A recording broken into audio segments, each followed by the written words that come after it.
ঘর যেমনই হোক না কেন পরিপাটি করে গুছিয়ে রাখলে সবটাই সুন্দর লাগে। অনেকের দেখবে বড় বিল্ডিংওয়ালা ঘর আছে কিন্তু অপরিষ্কার করে রাখার জন্য ঘরটা একেবারেই বাজে লাগে। কিন্তু এক একজনের মাটির ঘর থাকলেও এত সুন্দর করে লেপে পুছে রাখে, দেখতে কত না সুন্দর লাগে। আর আমি এটা বিশ্বাস করি, যার ভাগ্যে যতটুকু আছে ততটুকুই হয়।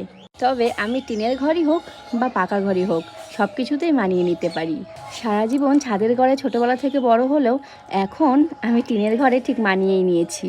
আমি অনেককেই দেখেছি গরিব ঘর থেকে বড়লোক ঘরে গেলে তাদের হাবভাবই পাল্টে যায়। আসলে কথায় আছে না, অল্প জলের মাছ গভীর জলে গেলে তাদের ছটপটানি তো বেরিয়েই যাবে। আসলে ভগবান যেমন দিয়েছে তেমন নিয়ে নিতেও পারে, তাই অহংকার মানুষের পতনের মূল। যাই হোক, দেখো সকাল থেকে আমি সব ঘর বাড়ি সব গুছিয়ে নিয়েছি, আমার স্নানও কমপ্লিট। এখন আমি করে নেবো ডিমের ঝোল ভাত।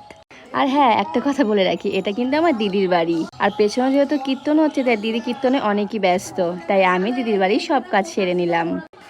রান্নার ফাঁকে আমার এত খিদে পেয়ে গেছে, আমি একটু চাও বসিয়ে নিয়েছি। আর তার ফাঁকে আমি একটু চাও খেয়ে নিলাম। দেখো এরকম করে বিস্কুট ডুবিয়ে চা খেতে কিন্তু আমার দারুণ লাগে। যাক, এখন আমার একটু মনটা শান্তি হলো, ডিমের ঝোলটা আমার ফুটে গেছে।